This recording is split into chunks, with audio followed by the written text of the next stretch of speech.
أعونك به يا مهين وبه نستعين ولا حول ولا قوة إلا بالله العلي العظيم اللهم علمنا ما ينفعنا وانفعنا بما علمتنا وزدنا علما والحقنا بعبادك الصالحين. السلام عليكم ورحمة الله وبركاته.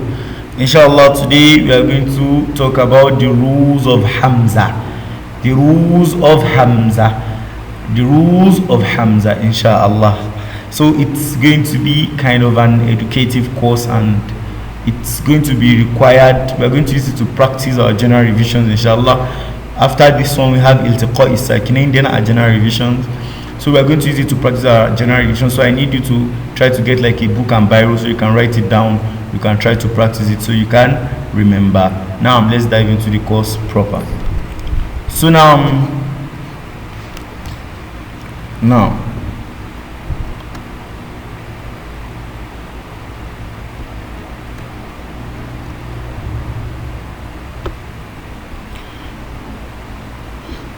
okay,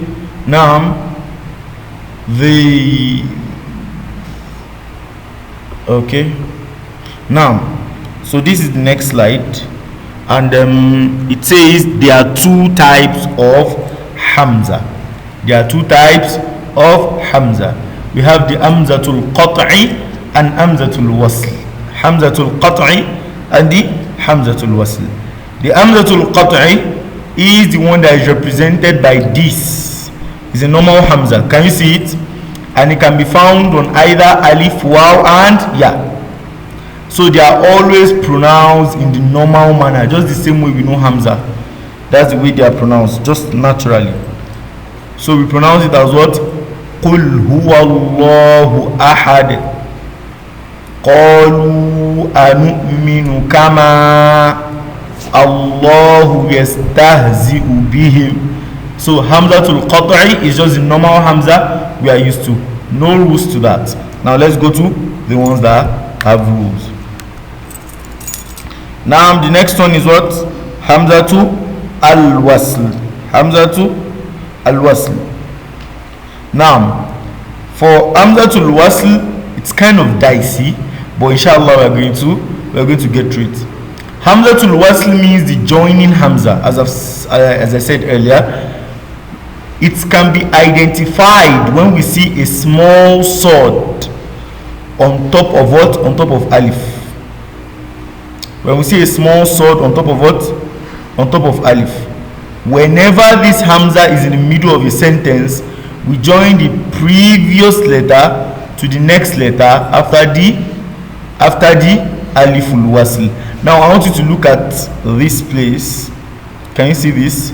Can you see this? Can you see this? These are Hamzatul Wasl. So Ya Ayyuhan Nas. Ayyuha is going to what? Is going to join directly. The Hamzatul Wasl joins what comes before it. What comes after it? Ayyuha. You don't say Ya Ayyuha and Nas. You know Alif and Lam say an al-kitabu al-kinikum or ash-shajaratu. So now Ya Ayyuha goes directly to what? To Nas. Ya Ayyuhan Nas. Ya Ayyuhan Nasu.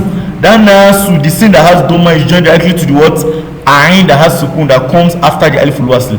The Aliful Wasl joins the sin that has Dhamma to the Ain that has Sukun after it. Ya Ayyuhan Nasu budu Rabbakumul ladhi khalaqakum. I hope that was understood. The joining Hamza joins what comes before it to what comes after it. Very, very basic, very, very simple. So now we go to rules of Aliful Wasl.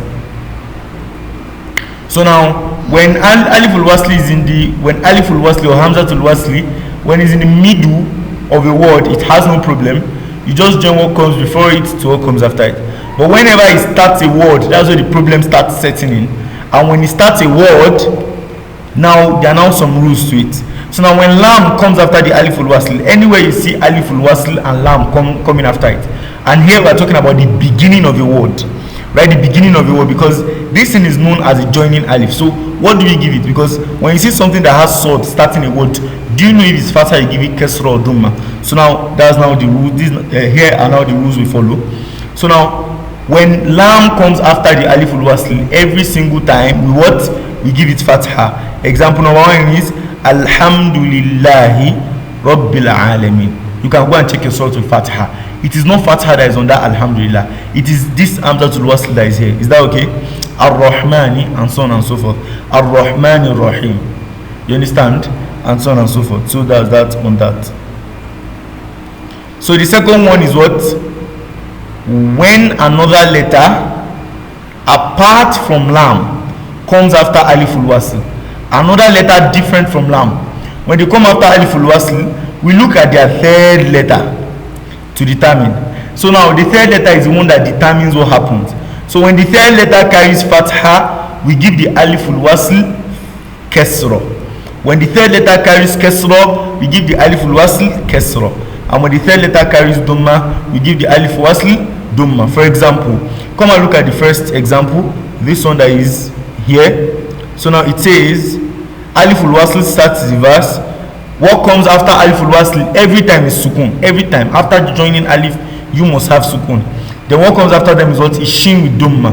So definitely the aliful wasl is going to be given what? Dhamma. So it's going to be pronounced alif dhamma u, ha sukun shin dhamma shu, shu, ra dhamma ru, elongation shuru. Now the joining alif is here, so we join it directly to the lam. Shurulla dhina, shurulla dhina zalamu wa azwajahum wa ma kanu ya'budun. Now, so now we go to the next one. The next one says okay, wa'id. Now look at the next one, wa'id. Now we have the joining alif, so immediately after the joining alif we join to the next letter. So wa'idhis tasqa Musa liqawmihi faqul nadrib bi'asaka al-hajar. Now look at everything. Wa'idhis, we join the v directly to the sin because we join alif that comes there, so we join what comes before it to what comes after it. وَإِذِ اسْتَسْقَى مُوسَى لِقَوْمِهِ فَقُلْنَا, we join na directly to what? To the d.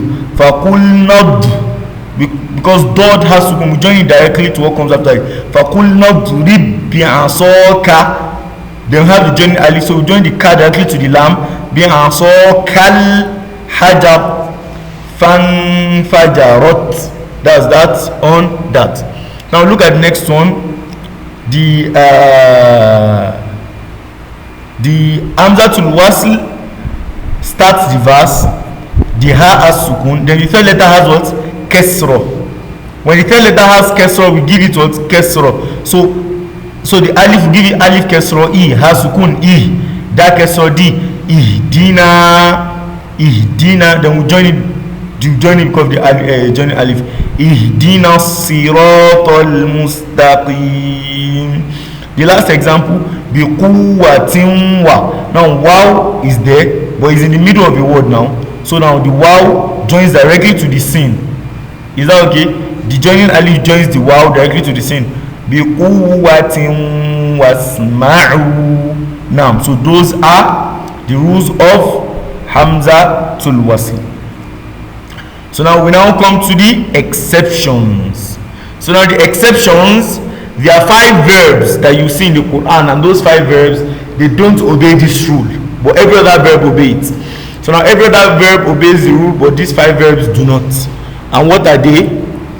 Ibnu. Now you see that the third letter of these things, they carry dhamma. Naturally, if the third letter carries dhamma, you're supposed to give it dhamma. But for only these 5 words, they disobey it. So and we give them kesro instead of dhamma. All of them, we give them cases of dhamma. But these are the only words that disobey the rule. So ibnu instead of ubnu, using the rule, since the third letter has dhamma, we're supposed to give it what? Dhamma. But no, we don't. We say what? Ibnu. The next one, iqdu, ituni, itu, imshu. Now, so I want you all to do this yourself. Now, this word in the DIY, the first one, since the third letter has fatha, we give it kesra. So iqtaraba linnasi hisabuhum. The next one, the third letter has dhamma, so we give it dhamma. Urkud birijilik. The next one, the third letter has dhamma, so we give you what? Dhamma. Utlu ma uhiya ilayk. The next one, the third letter has fatha, so we give it kasra. Idhabu biqamisi. The next one has kasra, so we give it kasra. Irji'u ila abikum. Now, with that, we've come to the end of this class. I trust you've learned something today. You can rewatch this as many times as possible. If you don't understand, you are going to understand. Assalamu alaikum wa rahmatullahi wa barakatuh.